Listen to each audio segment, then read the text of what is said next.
Para todo el mundo, Peter Pan es un personaje de cuento, pero para los cubanos esa es otra historia.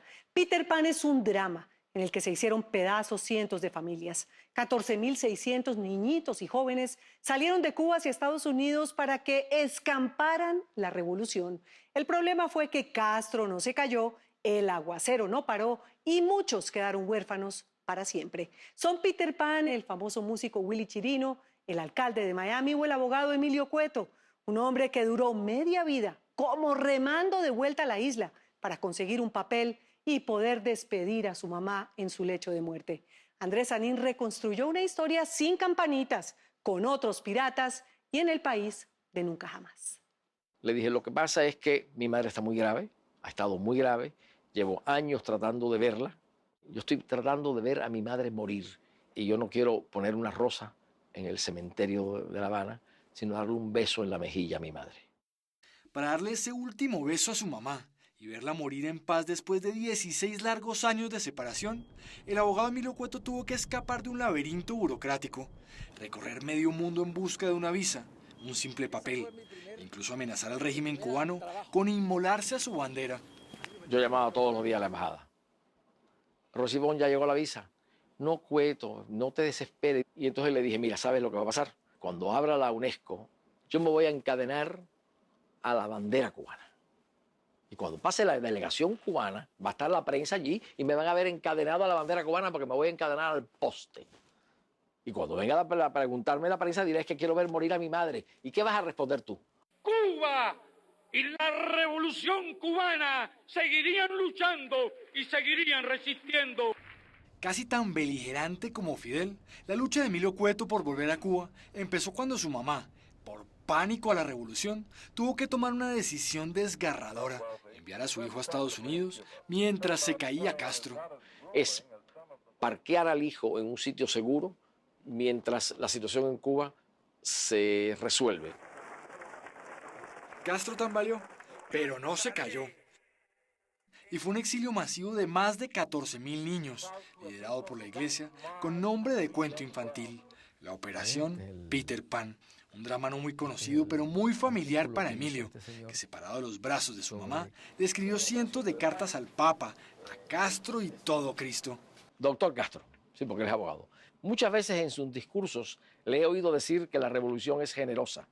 Mi caso, un verdadero drama familiar, solo Cuba tristemente me niega la visa. Por favor, haga todo lo posible para que me sea concedida. ¿Respuesta? Ninguna. Saca tus conclusiones. Pero todas esas plegarias se fueron acumulando en su apartamento, como botellas lanzadas al mar, junto a vajillas, libros, postales, cigarros y todo tipo de parafernalia cubana que intentaban llenar ese vacío infinito que le dejó la ausencia de su mamá en el corazón. Este es Fidel, este es La Habana, este es el Che. Aquí todo el mundo, todo el que ha tenido algo que ver con Cuba está aquí. Pero ni el dolor, ni la indiferencia de Castro pudieron apartar a Emilio de lo que era suyo. Y a punta de coleccionar objetos que lo unieran a su mamá, convirtió su casa en una pequeña Habana. Esto es lo que hemos hecho. En el corazón de la capital de Estados Unidos. Porque si Emilio no podía volver a Cuba, a los brazos de mamá, Cuba iría hasta la puerta de su casa. Emilio, hombre, Bienvenido, por la favor. famosa Emilioteca. Eso es. Con la calefacción a todo dar, en chanclas y camisa tropical típica habanera, Emilio no olvida su infancia.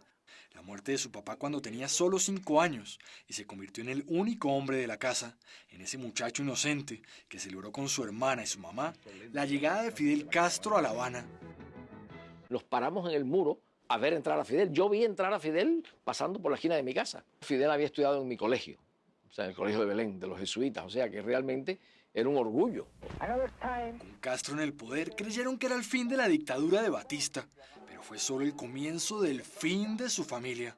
Yo me enseñaba a unos obreros de noche español y el dictado que yo les leía eran las pastorales anticomunistas de la iglesia. Entonces mi madre ya me veía en la cárcel. A mi madre veía que yo iba a terminar muy mal y ella sí me empujaba a que había que irse de Cuba. Emilio era un adolescente anticomunista dispuesto a defender a Cuba y su familia, pero supo que la cosa iba en serio cuando naufragó el intento por tumbar a Castro en Bahía Cochinos. Y el caos completo, porque ese día del 17 de abril el gobierno cubano, en una medida preventiva, empezó a meter presos a miles y miles y miles de personas.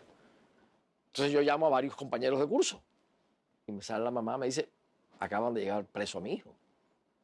Llamé a otro y me dice la señora, acaban de llevar preso a mi hijo. Y al tercero que llamé y también estaba preso, mi madre me dice, ahora mismo te vas de la casa para casa de tu abuela. La Guerra Fría y el miedo a los fantasmas del comunismo se les metieron hasta entre las cobijas. Y ante los rumores de que la revolución pensaba quedarse con sus hijos, muchos papás le pidieron auxilio a un cura americano de un colegio en La Habana. Y le dijeron, hay que hacer algo por los muchachos, estamos todos preocupados, igual que mi madre, de que no sean indoctrinados, de que no los manden a Rusia, de que yo pierda control de la vida de estos muchachos. Y así, de la mano de la iglesia, surgió la Operación Peter Pan, a la que se unieron Emilio y otros 14.600 niños de todas las edades, cuando sus papás tuvieron que tomar una decisión terrible, mandarlos en un avión para los Estados Unidos, con la esperanza de volver a verlos cuando se cayera Castro. ¿Qué tú haces? ¿No? Sacas a los hijos, que son el futuro, y bueno, te quedas a cuidar a tus padres, porque es la obligación de la vida. Era una separación transitoria, pero cuando le tocó a Emilio el turno de irse, ya no era tan clara la inminente caída de Castro, y no fue nada fácil la despedida. Me acuerdo, mi hermana estaba todavía en la cama, le di un beso, nunca lo olvidaré. Le di un beso a mi tía Conchita, y mi madre sí, se encaramó en la máquina y fuimos al aeropuerto a despedirme. ¿Y mamá cómo quedó? Fue un sacrificio que para ella fue bueno. Ella prefirió sacrificarse ella que sacrificarme a mí.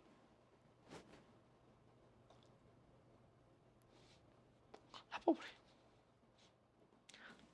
Pero así fue. Y yo realmente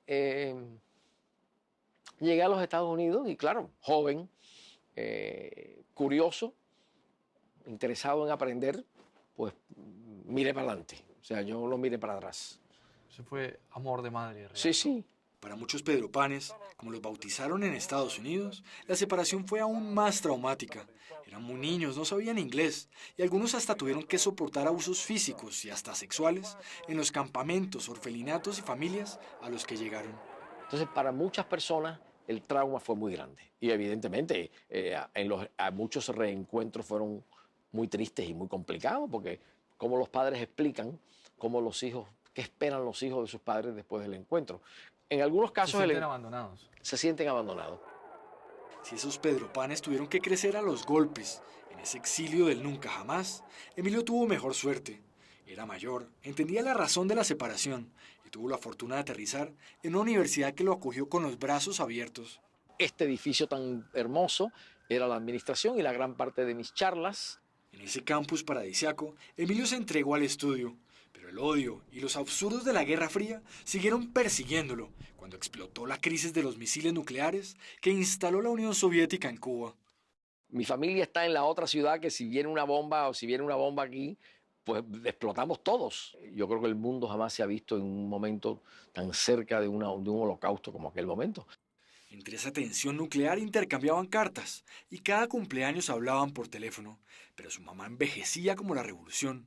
Emilio ya era tan americano que hasta un pasaporte gringo tenía, y no era fácil para ninguno entender la realidad del otro. Yo me acuerdo que yo iba a ver películas rusas para escribirle algo que tuviera sentido para ella, porque ¿qué le iba a decir? Vete a ver The Sound of Music y no puede verla.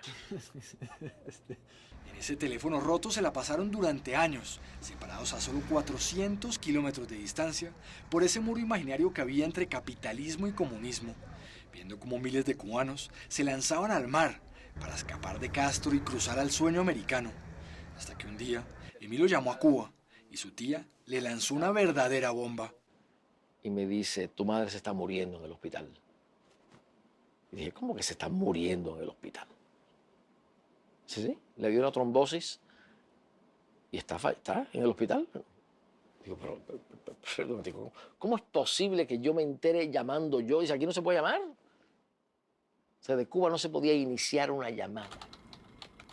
Enloquecido por conseguir una visa para ver a su mamá, Emilio viajó a países amigos de Cuba, a Francia, Alemania Oriental y hasta la Unión Soviética, intentando entender por qué no lo dejaban volver a su país. Y después de cientos de cartas, de amenazas con huelgas de hambre, de llamadas a cuanta embajada cubana encontraba y de convertirse en la piedra en el zapato de la revolución, al fin le llegó una buena noticia. Me dijo la cónsul, llegó la visa. Me dice, ¿cuándo quieres venir? Y digo, ¿cómo que cuándo quiero ir? ¿En 10 minutos antes de que se arrepientan? Y agarré para la embajada, me acuerdo que compré flores. Nunca lo olvidaré. Y le dije, mira, hoy se ha hecho justicia en la embajada, esto tiene que tener flores aquí. Al fin le dieron la bendita visa. El ticket de regreso. Pero ni con eso fue fácil entrar a Cuba, ni tener la certeza de que podría volver a salir. No me dejaron entrar y me pararon en el aeropuerto, pararon al avión y me dijeron que yo no podía entrar porque el pasaporte, la visa me la habían puesto en pasaporte norteamericano y yo era cubano. Bueno, era una cosa inédita, un cubano regresando a Cuba. Y la aduana me dice, bueno, mire, vamos a dejarlo entrar, pero usted no se puede ir de Cuba si no saca el pasaporte cubano. Lo cual además me asustó profundamente porque digo, ahora me dejan en Cuba y no puedo volver a salir.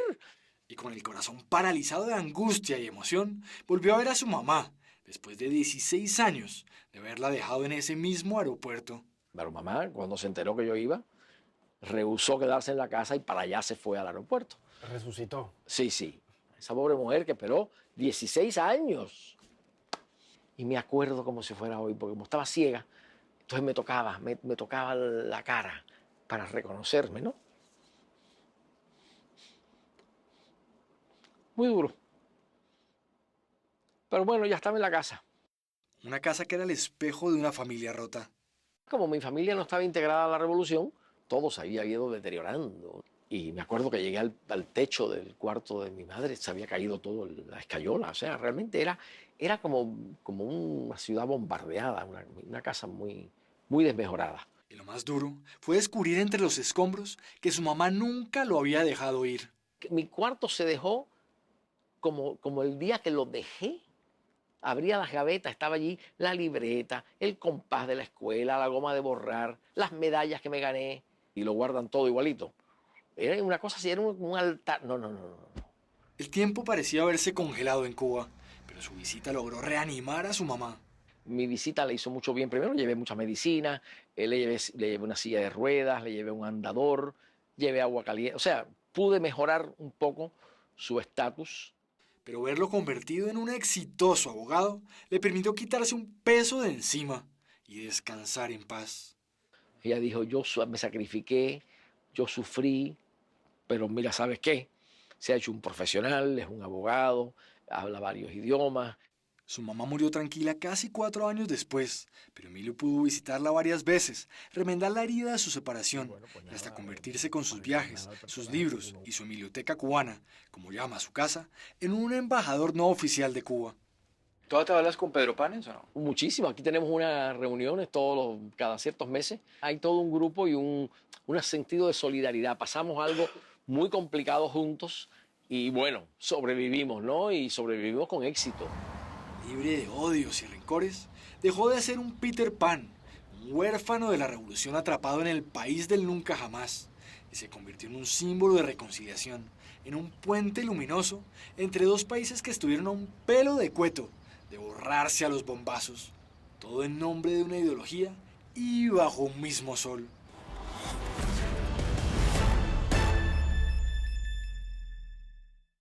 Pero como en todo hay versiones, la del gobierno cubano es otra. Para ellos fue la CIA la mano oscura detrás de la operación Peter Pan para desestabilizar la revolución. Lo único cierto es que la historia se repite, esta vez con los niños indocumentados en la era Trump.